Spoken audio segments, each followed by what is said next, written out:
Okay, getting everything set up. I'm starting it at 11:45 my time, which is Central Standard Time, but I'm doing that for a reason. Uh, I had a pretty bad head cold this week, so to be honest with you, I really want to be able to get this done and taken over or taken care of. But don't worry, I mean, I'm gonna make sure everything's set up and done right. Make sure that YouTube's set up and got a good thumbnail to go with it. Before I go, just check the audio. It sounds good. Let me see here. Esoteric Agenda, my midnight episode. It's the first time I've done midnight episodes. I don't know if I'm going to continue doing them. If you guys like this, leave a message for me and let me know. I'll do more streams at midnight if you guys do like them. I don't really know very much. Nobody really ever leaves comments for me. So if you are actually watching and you enjoy watching them, let me know.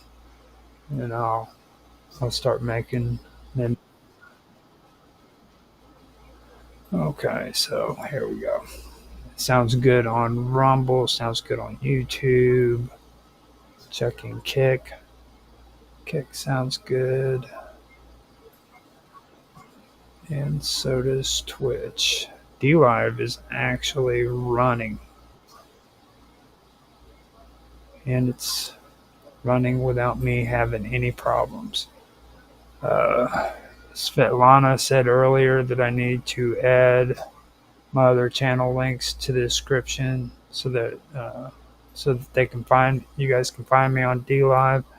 And I wanted to do a shout out, say thank you, Svetlana, and I will do that. I'm just like I said, I'm a little bit under the weather right now, but I've been meaning to do that. I thought that I had those pictures that I have down there set up to where it would.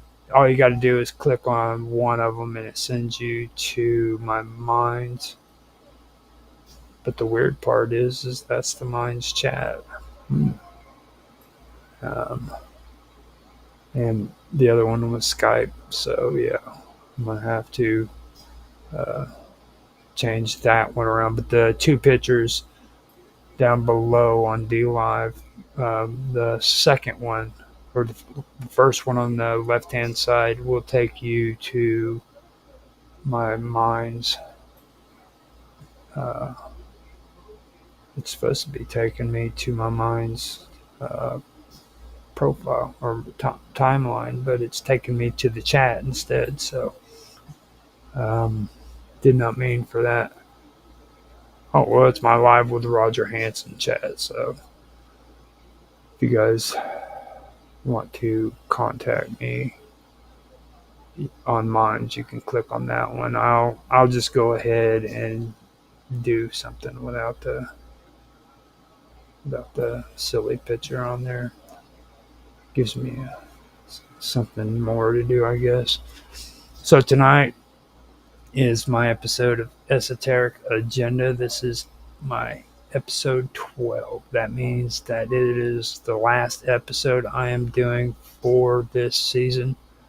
Technically, this is season 1, but I do have 15-minute videos of older videos that I had that I wanted to put together into this series and call it Esoteric Agenda. So this technically is season 1, but I do have older videos that are being posted on Rumble and YouTube that you can check out on the wonderful world of weirdness. Now, these are also going to be cut down into 15 minutes. So you'll be able to see those again. Now, doesn't just go on the wonderful world of weirdness. Esoteric Agenda actually comes off of my original YouTube channel, which is the Strange Stories. At one time, it was called The Strange, the Bizarre, the Unusual. I like it, but the name was too long, so I had to switch it. You can find that on YouTube for Strange Stories. I've also got a group on minds.com where you can go there too. I don't really interact too much on Minds anymore, but it is there if you guys want to check that out. Um, so, yeah, this is the last episode for this year. I'll come back next year and I will make more episodes for it. I know it's not like the most popular topic or anything, but these are things that I've always had an interest in ever since I started doing my streams. You know what I mean?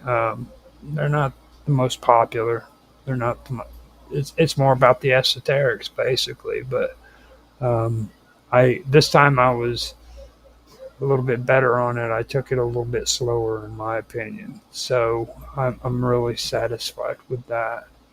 Um, I have my talking points that I want to go through. Now, I was debating the last episode if I wanted to actually um, go further or if I wanted to just recap. And then I thought about it and I was like, you know what? I think I'm just going to go ahead and do a recap on some of the stuff I went over and just basically have a conversation about it if I can. I know that I'm still going to have to use my talking points so that I can remember what I'm talking about and kind of stay on topic, which without my talking points, I have a tendency of straying off. Now, if you guys do want to make comments or anything, feel free to say something in the chats. You know what I mean? I will talk to you and give you the best response I can. You know what I mean to what I'm talking about. Or if you just want to make a comment about the stuff I'm talking about, that's fine too.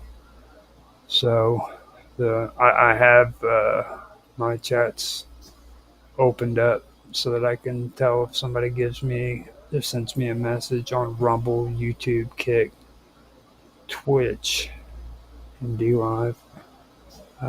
I could have some other channel streaming, I don't know. But with that being said, let me go ahead and get into it. Now, when I first started out, I started talking about the Magna Mater. Now, the Magna Mater cult is what really stuck out to me. Now, before I start getting into the cult itself, the Magna Mater is actually the Great Mother or the goddess Cybele. If you guys have heard of Cybele, okay. Now, Cybele, the goddess Cybele, she was worshipped originally. She was a Phrygian goddess, okay? She was originally Phrygian. And then she was later incorporated into the Roman religions in the 3rd century BC. That was what I started out with. The goddess Cybele, the Magna Mater cult, and Magna Mater, who is Cybele. And the reason why I started there was because the thing about her is she the Magna Mater stone, first of all, was something that really fascinated me. Now the whole story about this Phrygian goddess being incorporated into Roman religion goes back to um, the um, the Putrid Wars. I forgot the name of it again, but it was basically where they were at war and they felt that they needed to have the power of Cybele to help them defeat their enemies. which was the Phoenicians at the time. And they ended up transporting this stone, this from Phrygia to Rome.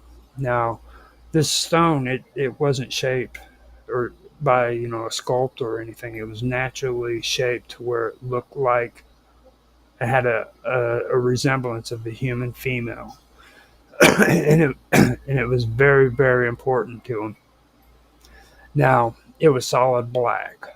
Um, and it really stuck out to me for two reasons, because you hear stories about the Black Madonna. That's one of them. But then also Phrygia. Okay. Now, the Phrygians go back all the way to the mystery of the ancient sea people who did multiple invasions on Egypt. And at that time, after those invasions were done, that was actually the beginning to the ancient Egyptian kingdom's decline. They slowly started becoming weaker and weaker as time went on.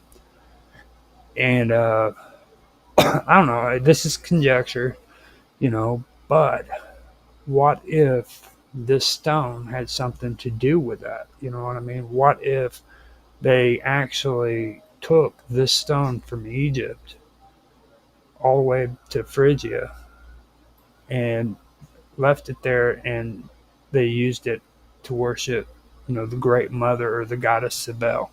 Um, that was something that really stuck out to me. Now, this stone, as time went by, it just vanished without a trace. They don't know where it went to, but they know that it existed, Um, and that was something that really stuck out to me. That's what made me think of the Black Madonna, which is uh, Mary or Madonna, a Madonna thing. But it's black. It's a black stone figure of it. So and like I said, that's pure conjecture. There's no evidence or anything that backs what I'm saying, but that did stick out to me when I heard that. So now, when you turn around and you look at that, and then you also look at the black stone that's inside of, I got a dog barking in the background. When you sit and you look at like the stone that's worshipped by the Muslims, where everybody's walking around it too, they say that could have been a meteorite.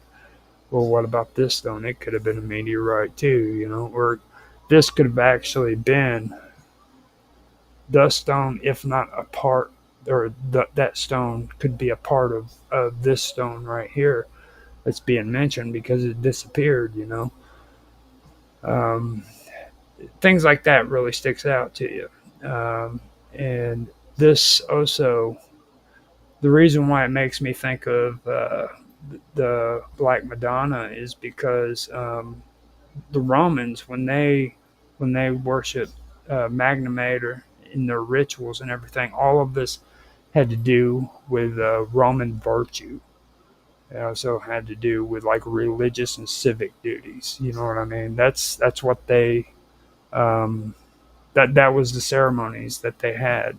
They had rituals that included like processions. They'd play music with cymbals and drums, and then they'd have dancing and stuff like that. Now, this is where we get into the cult.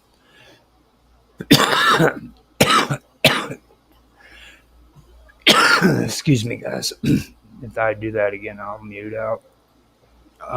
Now, the cult is very, very interesting. Now, the Magna Mater had a cult that consisted of priests, were her priests, and they were called the Galli. The Galli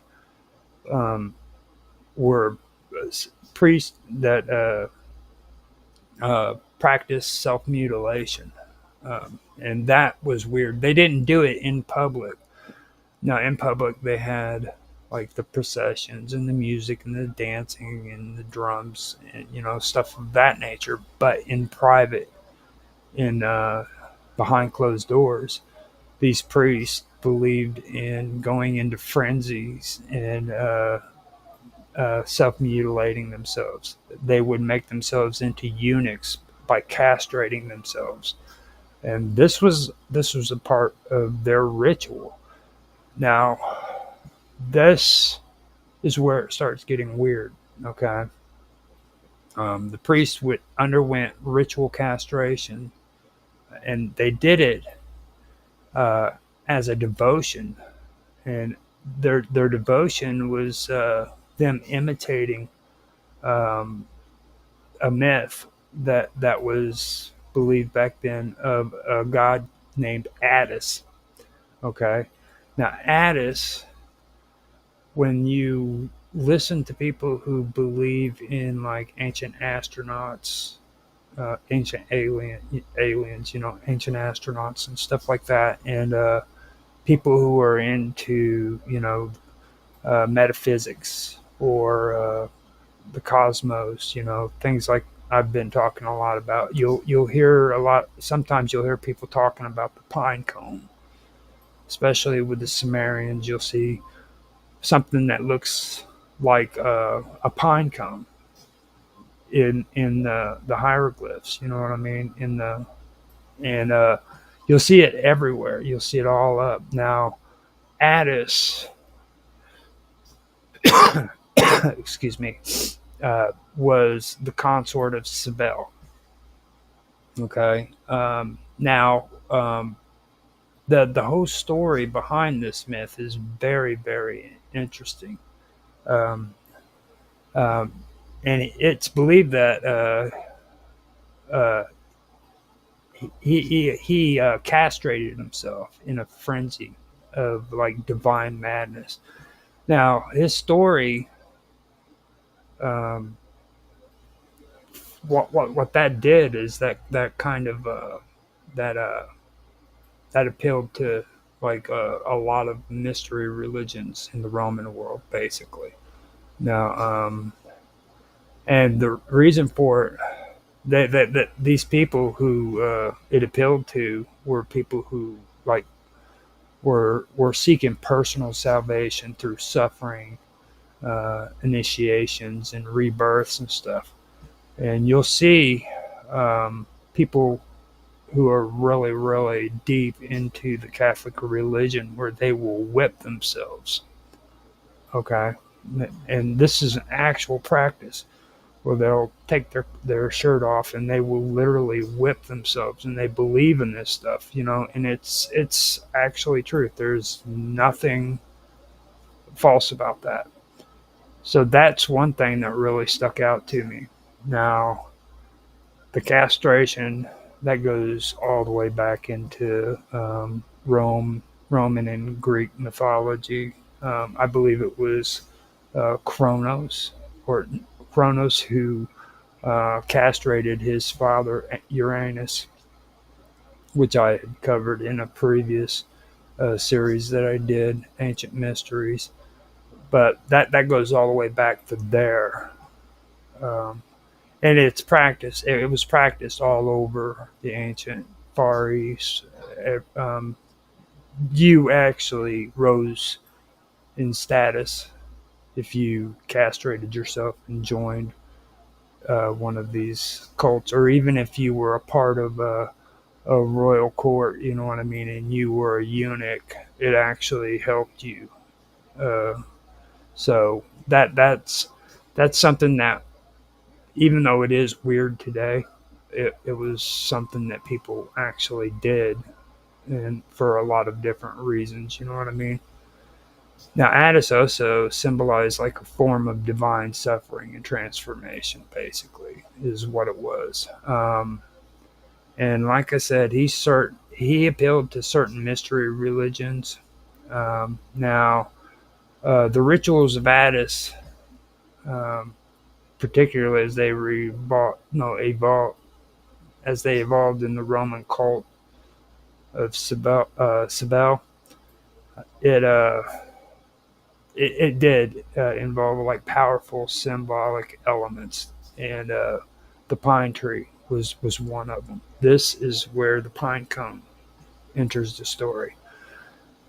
The pine tree, when it comes to rituals that involved Addis, was very, very important. Okay.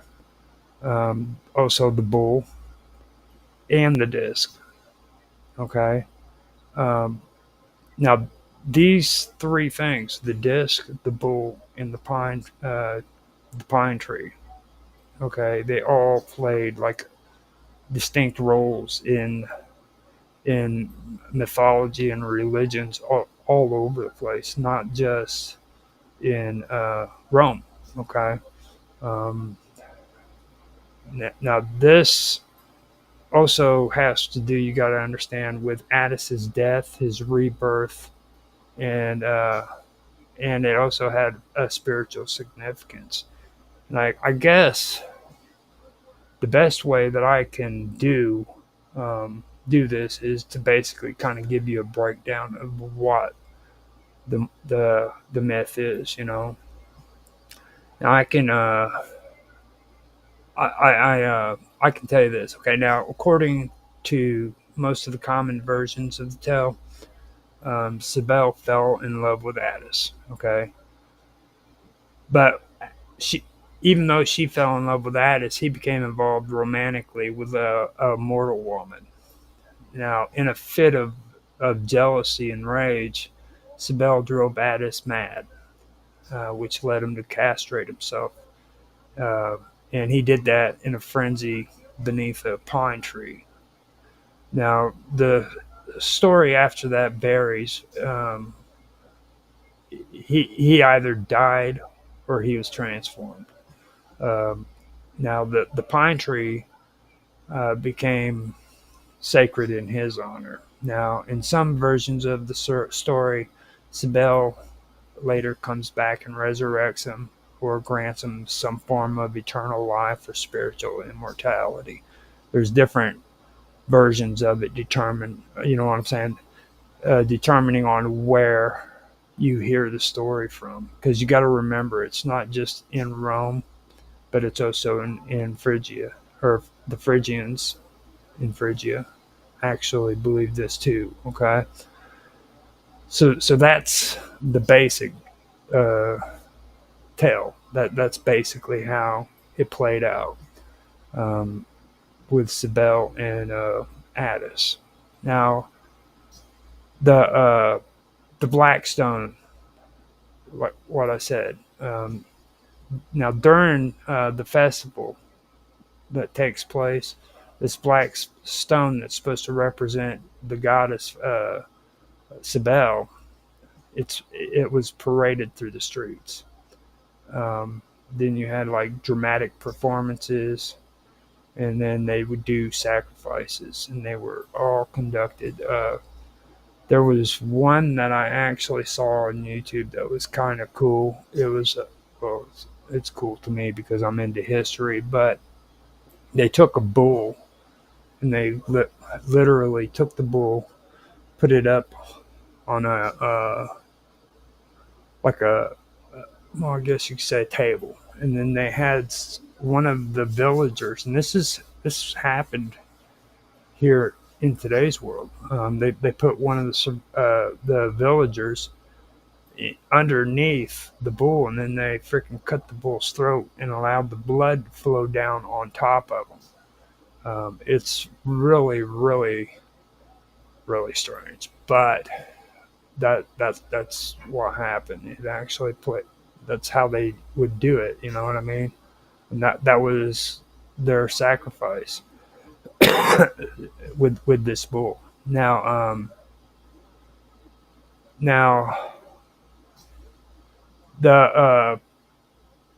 the sanctuary that they had, which was in Ostian, I believe is what they called it. Ostian, yeah, that's what it is. Ostian. Um, they have reliefs and statues that depict the Magna Mater.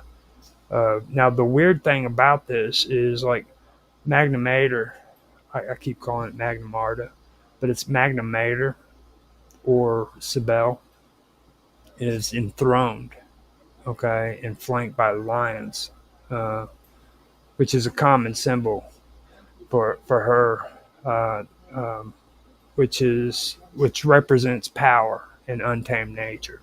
Okay, now Cybele and the Magna Mater, that's what they represent. They represent natural nature, untamed nature, the wild. You know what I mean? Um, Now the throne, when you get into learning about the esoterics, you'll start finding out that in these iconographies, um, they usually do that. They have animals that are flanked around this goddess or this god. You know what I mean? And with the Magna Mater, it was uh, her being or enthroned up on a throne, and she was flanked by lions. The throne uh, signified legitimacy, okay, permanence, and this also was like the goddess's rule over the cosmic or the natural order. You know that's usually what that represents. Now, how this all became even more strange, and how it connects more when I think of like the Black Madonna is the story that goes with this this black stone and how it was transported to Rome. Okay, there was a legendary figure uh, in early Roman history, and her name was Claudia Quinta.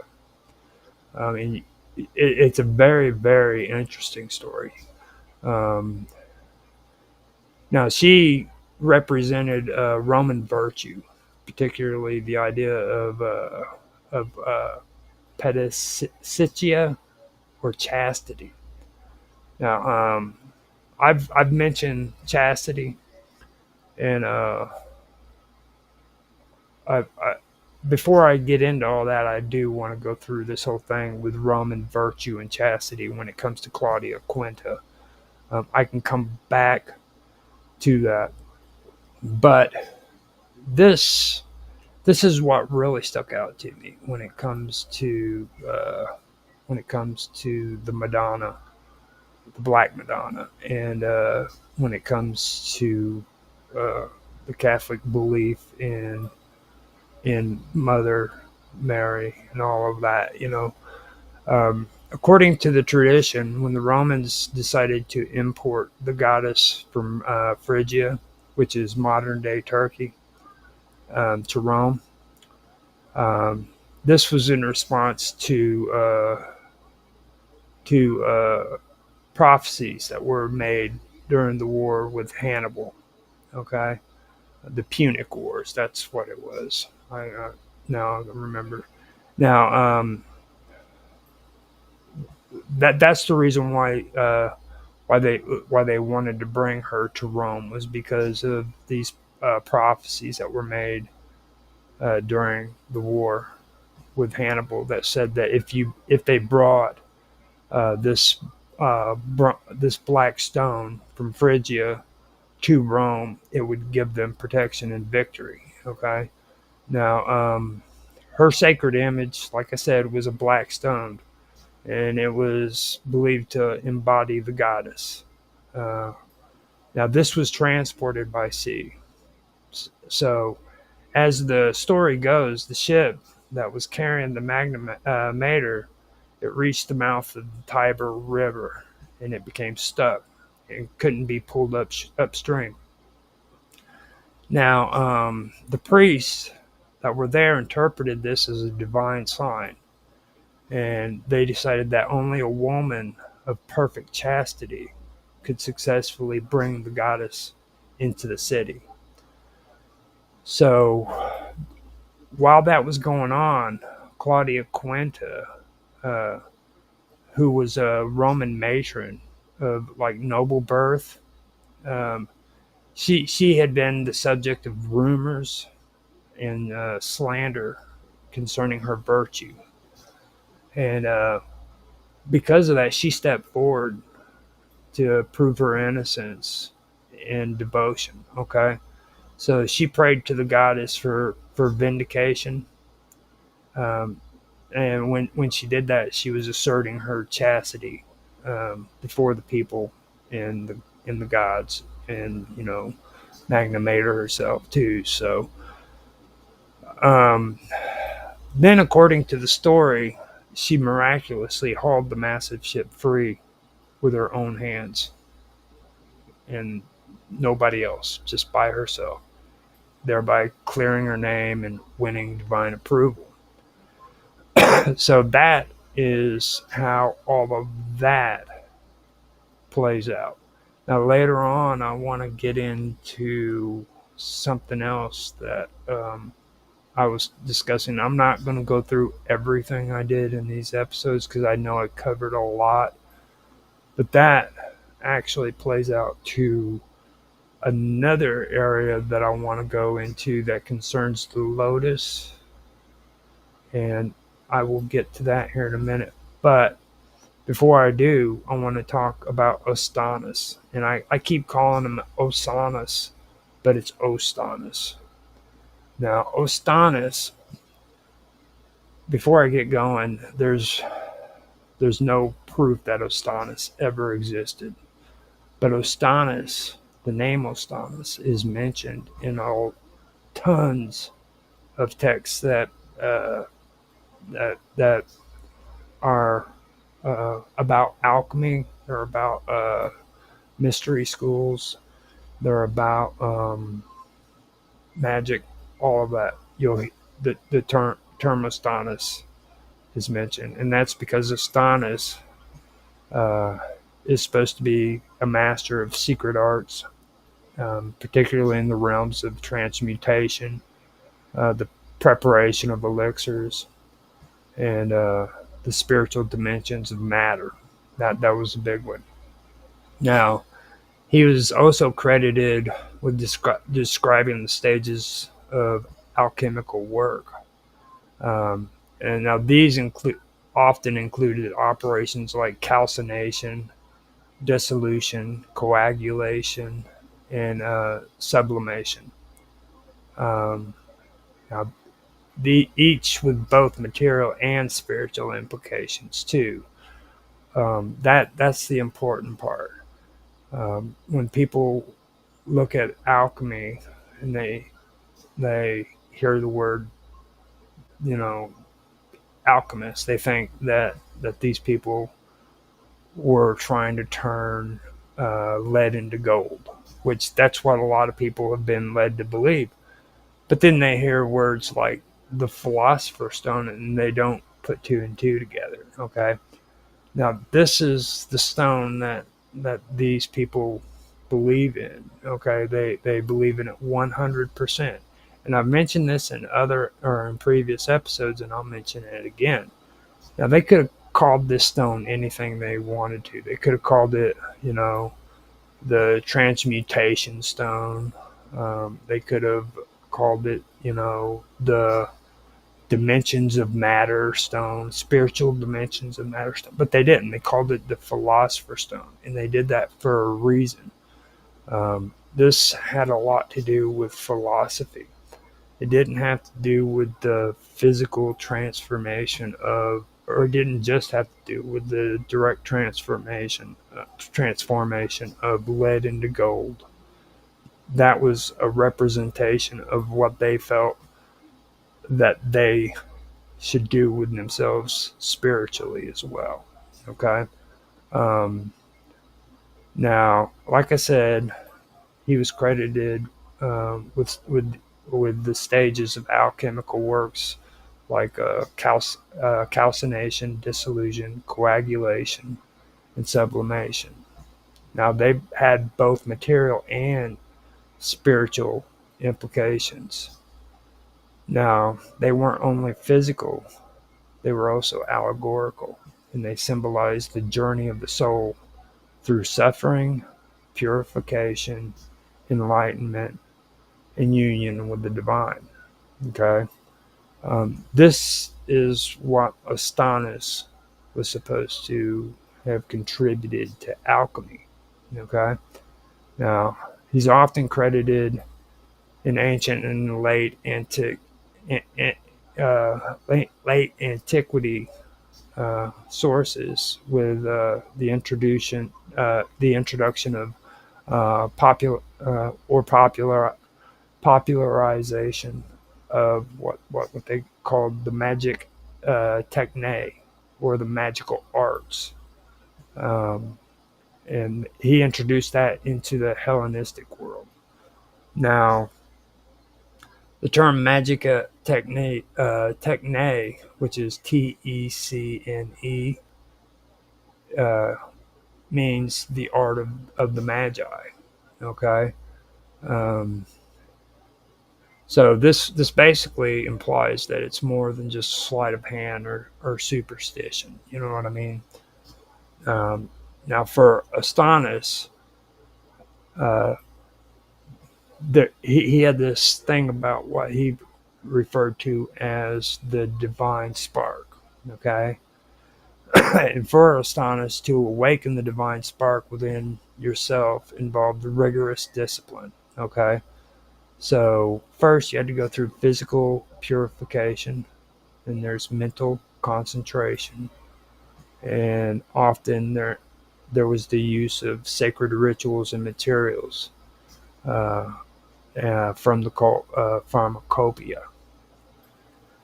Now, this is the part that a lot of people love to hear about when they hang out with me, because everybody who I always talk about this stuff, uh, they love to talk about drugs.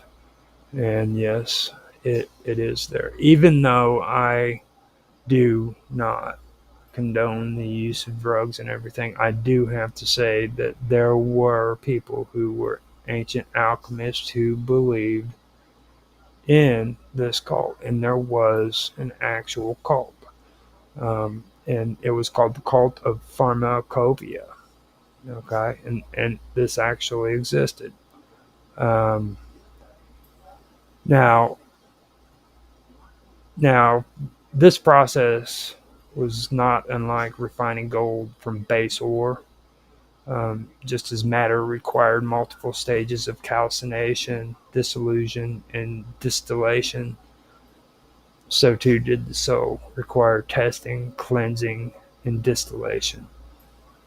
Um, uh, Now, when you talk about the soul, though, it required testing, cleansing, and enlightenment before it could rise. Okay, so that is something that you have to take into consideration.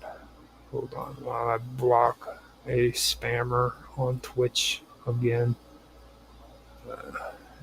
They hit me on both Twitch and on Kick. Boy, I'm a popular guy today, man. He just keeps sending all these cool messages. Maybe I should do that so I can get like 50 million views and be cool, or just like pull out my pocketbook and pay for it, right? But anyhow, I don't want to get too distracted. Yeah. Now,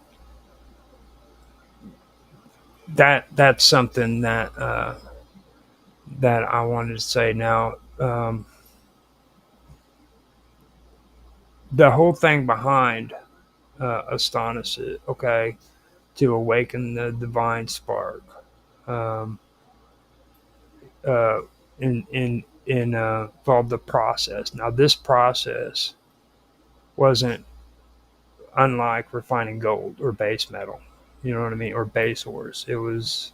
Uh, it was pretty much in line with it. So whenever you were doing this, it was representing uh, the same thing basically. Just as metal required, these stages of calcination, dissolution, and distillation, the soul required testing, cleansing, and enlightenment before it could rise. Okay?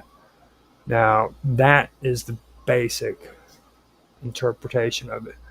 And you had to practice that exact way. That was the way that he believed in it. Now, moving on to the cult of pharmacopoeia, now it also extended into alchemical practices. Now, here, substances were transformed not only for physical benefit, but like, but uh, no, for like physical benefits like allergies, but also for like spiritual processes. Okay. Now, metals were purified or fused in ways that were believed to mirror the elevation of the soul. Okay. Um, and that was the refinement of matter. Um, now, that became a ritual act of devotion and inner refinement, too. Okay. Because, like I said, um, it's not just about calcination, dissolution, and distillation, but it's also about testing, cleansing, and enlightenment. Okay, so that is something that alchemist had to take into consideration. His soul had to be enlightened and pure before he could actually do what he needed to do with the transforming the lead into gold. So that was actually like a twofold thing. It was a physical as well as a spiritual process. So metals were purified or fused in ways that they believed uh, mirrored the elevation of the soul, basically. Um, Now, the refinement of matter became a ritual act of devotion as well as a inner refinement. You know, um, now the presence of the divine spark in all things also meant that the boundary between sacred and profane was not fixed. Okay, but could be crossed through proper ritual and understanding. That's uh, how alchemists felt about it. Now, the divine spark was often thought to be obscure or corrupted by the heaviness of matter or the distractions of the senses. Okay, so and when I say the senses, you got to remember the physical and then the spiritual. So, the heaviness of the matter or the distraction of the senses.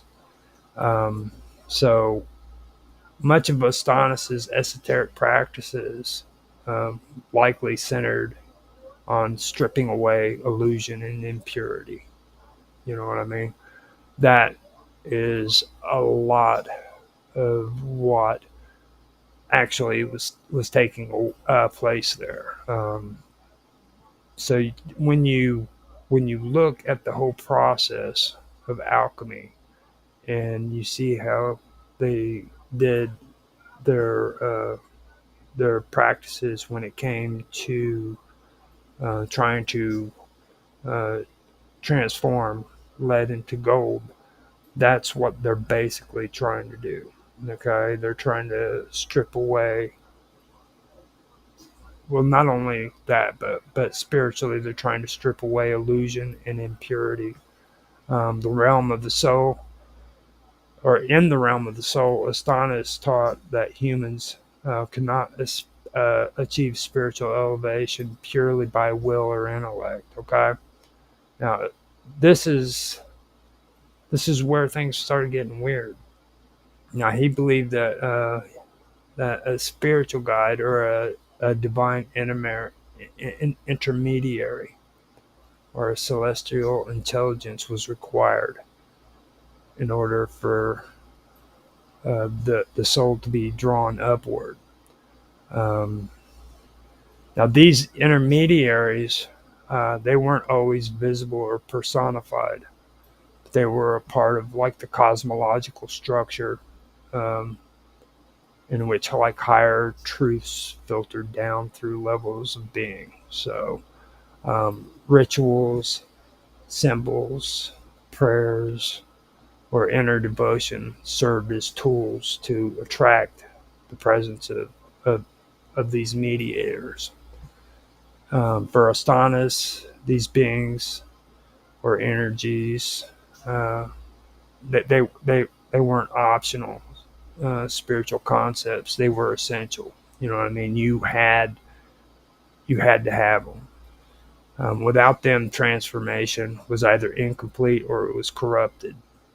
So whenever they were doing their attempts at making lead into gold and they failed in their minds, their transformation was either incomplete or it was corrupted because there was something wrong within their soul.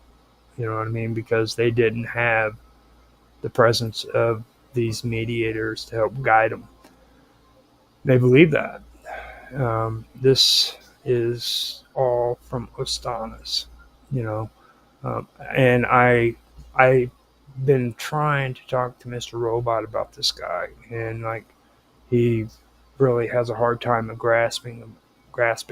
You know what I mean? So I figured that I would give it my best shot at trying to elaborate more on how important Astanas was to the alchemist, you know, because these are concepts that he was credited for. You can find it in some of the alchemical texts, and he was also responsible for magic as well. So um, that's another thing at another time, maybe. Now, according to Astanas, the true goal of the alchemists wasn't simply to change the outside world. It was to reawaken and amplify the divine logos within the self and the substance. That was what he felt was the true goal. It was to reawaken and amplify, and he did believe in the divine logos. So that is Astanas. Um, it's kind of complicated, you know what I'm saying? It's not really easy to explain Astanas, but that's probably the best way that I could have done it, you know. Um, in my previous episodes, just actual last previous episode, I mentioned some other characters that were involved with with alchemy, and that's very very important too. But without, you know, because I don't want to stick on Astanas all night because I've only got maybe about 20-30 minutes left that I want to do this. But I wanted to get into the lotus flower. Okay, now the lotus flower it held a lot of deep meaning to the Egyptian culture. It was closely tied to the concept of rebirth, creation, and purity. Now, this created a rich symbolic environment that involved Aphrodite. And Aphrodite emerges as a central figure. Okay, um, she links earthly beauty and passion to like cosmic harmony and spiritual transformation. Okay, now her association with both the lotus and the rose uh, reflects her multifaceted nature, basically, as like the goddess of love, light, and secret wisdom. Now, Um, the imagery that's usually portrayed when it comes to Lotus and with Aphrodite usually portrays her as like a radiant queen of the cosmos whose mysteries inspire awe and reverence and initiation. Secrecy is very, very important. And in Egypt, the concept of the little boy with the finger over his mouth, that was something that that was very important when it came to when it came to the esoterics. So, and that was linked to Aphrodite. It was also linked to the lotus and so forth. Now, in Eastern traditions, particularly in Hinduism and Buddhism, the lotus it remained a profound spiritual symbol, to be honest. Now, that still represents purity, enlightenment, and transcendence, okay? But, I've mentioned this before, and this is more of my conjecture, which Mr. Mark Edworthy would call it. But, I see it more than that with Buddha because there has got to be something that's very esoteric in the message that's being portrayed when you look at Buddha. Okay, now take a look at Buddha real quick. On every statue you see of the Buddha, he is always sitting in the lotus position. And when you say the lotus position here in the United States, you call that Indian style. Usually, with everybody else, it's crossing your legs together. Okay, now lotus the lotus, what it represents purity, enlightenment, transcendence. It also represents love, light, things of that nature, secrecy. Now, I have gone through on previous episodes and I discussed some of the incantations um, that involve um, having a brain fart now. That involve her, okay? That involve um, now let me see if I can find her name. Aphrodite. Okay, these incantations that involve Aphrodite. Okay, um, they have a lot to do with sex magic. Okay, now sex magic. A lot of people get real distracted with that because when they think sex magic, they think people like John Dee and the experience that happened with him and his wife, which that is a part of sex magic. Don't get me wrong, it is, okay? But there's another part about it too, and this goes back to chastity, okay? Um, Now, when you look at chastity, what chastity is withholding sex, okay? You take that word chastity and you change it around and you say chastise. Now, in magic, when you chastise spirits or gods or goddesses, what you're doing is you're taking a commanding role. Okay. You're saying, I'm the one in control and this is what you're going to do. So when they chastised these entities, that was what they were doing. They were commanding them. Okay. So when it comes to chastity, you're actually commanding that spirit. You're commanding Aphrodite. Okay, and you're saying, look, you you will do what I want you to do, and you can use that in order to, well, as a form of sex magic, basically. In order to freaking develop and grow. Um, um, purity, things of that nature. And this is what we've been talking about here. And that, like I said, this is just pure conjecture. I could be wrong.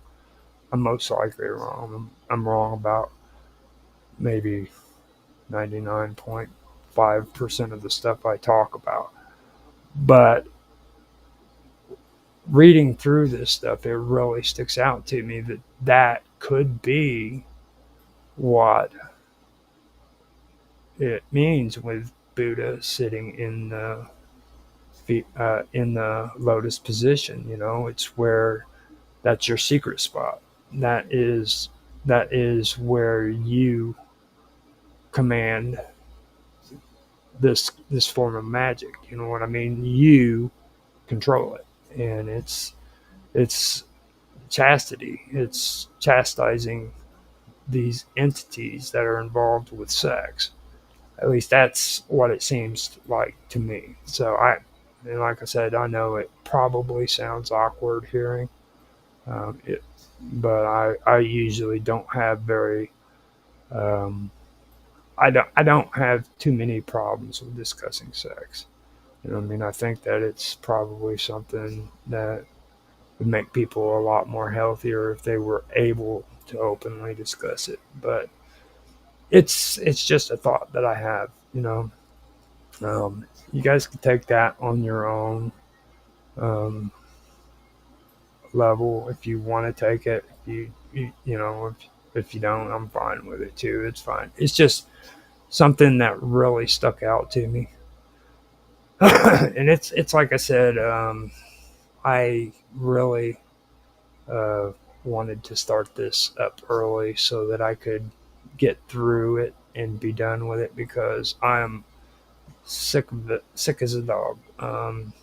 And this is some of the important stuff that I did want to point out, because this is stuff that really did stick out to me. Now, the whole thing with like the Magnamator, that stuff is a trip, um, especially about Addis, in the pine cone tree, or yeah, the pine tree, pine cones. You know, a lot of people relate that to the cerebellum within the brain, and they start talking about well, cosmic weave, basically parapsychology, all of that stuff. It's ancient aliens mention it all the time, and it's always got something to do with the human brain. So that's another element that really stuck out to me when it comes to that. Castration. I've mentioned that before, and I find it really, really odd that castration was done that way. And I believe that also is connected to sex magic as well. Um, like I said about the refraining from sexual acts, chastity, and chastising these entities. And all of this actually started out with me whenever I started doing research into John Dee. If you guys ever get a chance, read about John Dee. That is some really, really interesting stuff. Um, and that's where I actually started getting interested in this stuff. So it kind of sent me down this path. I was really glad about how I did this too, because the first time around I missed a lot, um, and I was able to kind of get a little bit more focus on this one. And I can go farther in this, but I liked how I did this because, um, and I'm not trying to give the guy a plug or anything, but there's a guy that's on YouTube who does really, really good on his channel when it comes to the esoterics. And he has his own channel. It's called Esoterica. If you guys get a chance, go check him out, man, because that guy's got a lot of knowledge. He's a college professor who's actually been educated in the subject of esoterics. You know, he'll tell you about it. He'll tell you the books to look for. You might not be able to afford them, but at least you know the name of them. You know, you can pull up information, pull stuff together for yourself, things of that nature. Um, Check him out, man. Get some knowledge from him. He really helped me out a lot. I took a step back. Um, like right now, if I was doing it the way I did before, I would have been talking about the Fibonacci uh, math and all that stuff and sacred geometry, and it's like I tapped a little bit into geometry, you know what I mean? But I didn't want to go there because I'm not even there yet, you know. I'm just tapping into it and introducing it in some of my episodes. So next season when I come back, I'll delve a little deeper into that. And I hope you guys enjoyed this, you know, because I really have. I've enjoyed this year quite a bit. This whole midnight thing, though, I don't know about all that. It's like I said, if you guys like these midnight episodes, let me know in the chats and stuff, and I'll do them again. But it's really weird. I had to do it. I was kind of pushed into it because I'm simulcasting Dragus production on Wednesday nights, and he's got some pretty good shows. Mark Watashi does, and I'm able to simulcast those, and that made it to where I had to push this show either before or after, and I was like, hey, why not just make it a midnight show, and do it right after I do Dragus production. So I decided to do that. Now, since I am doing Dragus on Wednesdays, I'm not doing any more shows afterwards. I'm going to close off Wednesdays just for doing that. So I'll keep doing Saturday and Sunday, but I'm going to be doing Dragus on Wednesdays for the Wonderful World of Weirdness, as well as no, that's it. Just on Wonderful World of Weirdness, I'll be doing Dragus Productions on Wednesdays. So I hope you guys did enjoy. If you did, please like, subscribe, share, make comments, give me some feedback, especially on the midnight thing. If you want more midnight episodes, let me know, and I'll do them. I appreciate you listening. And if you want to check me out, you can check me out on Rumble, YouTube, Kick, Twitch, and DLive. Sometimes I have posts up on X. I stopped doing the live stream on there because it really isn't working out. It doesn't really benefit me to do that. I do have Strange Stories on YouTube as well. You can check that out. And I have Strange Stories, the group for Strange Stories on minds.com that you can check out. So with that, I'm going to end the show. Thank you guys for watching, and we will be back with more episodes of Esoteric Agenda next year. What we're going to do next, I do not know, but we'll have it. These are going to be new episodes for new series that I'm coming out with. I might pull up my Everything About Aliens and just make it a live stream, or do Into the Abyss. I've still got to finish that series. So I'll think about it, and I will get back to you guys on what I will be doing later. I hope you guys enjoyed this midnight episode of Esoteric Agenda, and I am done. Bye.